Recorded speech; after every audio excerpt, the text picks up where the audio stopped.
All right, Kim, thanks for joining me. Congratulations on your new film. How would you describe Tyson's Run? I describe it as a faith-friendly, family-friendly, inspirational film about a young boy, 15-year-old boy Tyson, who is on the autism spectrum, but wants to do what he can to heal the rift between his mother and his father and make his family whole again. And he feels the best way to do that is to become a champion like the boys on his father's football team, and the way his and what his father was a football champion as well. And he thinks if he does that, he'll connect with his dad, and that will make him be the son he thinks his father wants. But obviously, there's a larger story there. This is a story about faith, it's about family, it's about determination, belief, and love and acceptance. Yeah, the themes of family and determination are really prevalent in this film. And it's interesting because you mentioned how he wants to please his dad, he wants that approval. I think, especially right now, it's a great time to really kind of highlight that father son connection and that bond that a lot of families are looking for. I think you're right. I think with everything that's been going on in this world, a sort of shaping of things, and things maybe have gotten a little bit out of hand for a lot of people. The pandemic, though awful as it has been, has also made a lot of families spend more time together and realize that a little more family time, a little more understanding of each other in the family is not a bad thing. And I think that then spreads to the wider society, which is we need to be a little more inclusive and understanding of other people and have more respect for people, for people to do what they want to do and be who they want to be, and not be so judgmental, but be inclusive, be open. And we use the vehicle of autism to sort of put those themes out there, explore them from various angles, and come back to the original concept, which is accept me for who I am, love me for who I am, and forgive me if I don't live up to your ideals, because in fact I shouldn't. No one should be in a position of judging other people,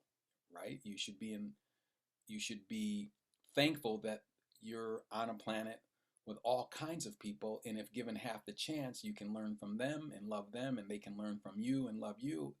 And life can just be better with inclusion and with accepting other people. I think when you talk about autism, when I was growing up, it's not something that we really heard a lot about or knew a lot about. But with my children, I know they've encountered a lot of classmates that have some level of autism. And I think a lot of parents are going to really appreciate this film for taking a positive spin. Obviously, there's a lot of challenges, there's a lot of ups and downs, but overall, dealing with autism is a challenging thing. It can be very taxing a lot of families who are trying to connect with their kids and make sure that they have the right resources for them. But this film really, at the end of the day, has a positive outlook, a positive message that it's sending. Oh, absolutely. And it's not a preachy picture by any means. It's entertaining, and it's literally a peek inside the lives of this particular family and watching how they navigate their challenges. And I think you don't have to have a child on the spectrum in order to relate to this picture. Every family has its issues. And I think by being entertained and watching a film like this that has the message that it does have, and people will have their own takeaways from this picture. But you're absolutely right. I mean, I grew up in a family where there were six children: my mom, my dad, cats, dogs, and it was a cacophony at times. But ultimately, there's love, and when you start out with that, then there can be forgiveness, there can be understanding, and those are the foundations, I think, of not only a family but society. So you're absolutely right when you say that it's challenging to be a family, but it's so worth it. We're put on this planet for whatever reason we're put here, but I think the main thing is to enjoy yourself and to express your love and to receive love. You're so right. So many different takeaways. I think different people will resonate with the different characters and the different themes going on. Now, talk about the cast in this film. How was it working with them? Selecting each person to play the different parts. Well, the cast was magnificent, and so I'm a very fortunate writer director to have been able to cast the people, the actors we did. And let's start with Major. Major Dodson plays the young man. He was 15 at the time, and Major is autistic. He's on the spectrum. He auditioned along with 262 other young men, and but his audition was fantastic, and we didn't know until after the audition that he was actually on the spectrum. And so that was a huge bonus.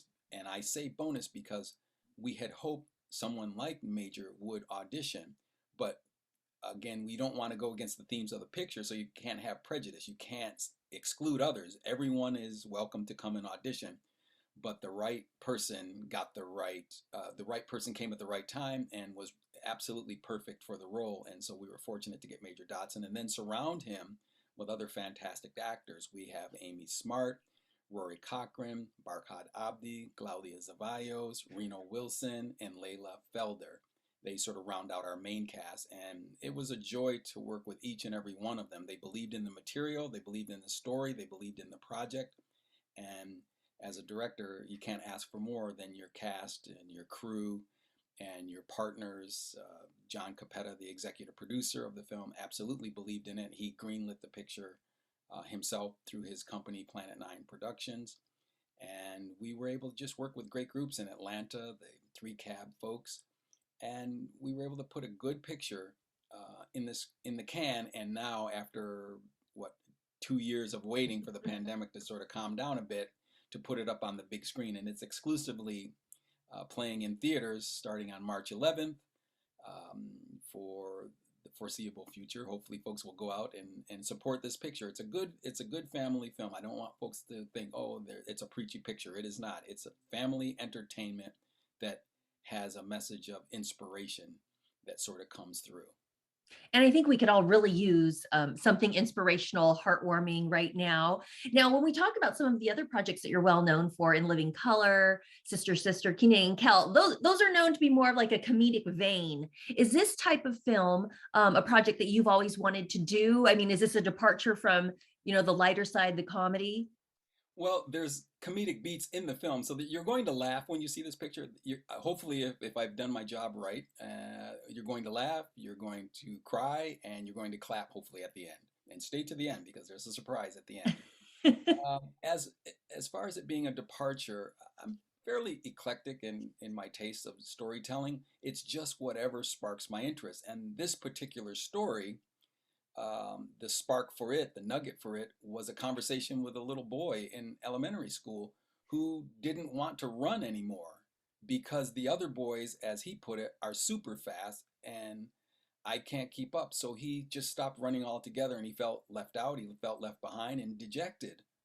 And that just touched me. And I thought it's not about just being the fastest, it's about determination, it's about finishing the race.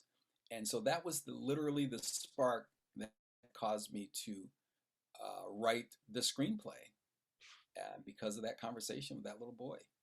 I love that as a mother of two elementary aged boys right now, and I have two boy nephews, that kind of that competitive drive, wanting to be the fastest and how they intake it. I think it's great that you're kind of exploring those themes and letting all kids know that it's not just about being the fastest or the best. There's different ways and they all have different talents that they bring to the table.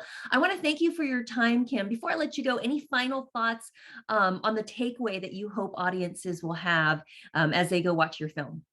I hope that the takeaway is we need to, as a society, to be kinder, more accepting, and not to get in the way of others because we don't see them for who they really are. Allow each and every person to flourish, to fly as high as they can fly, and to be the best they can be without judging them.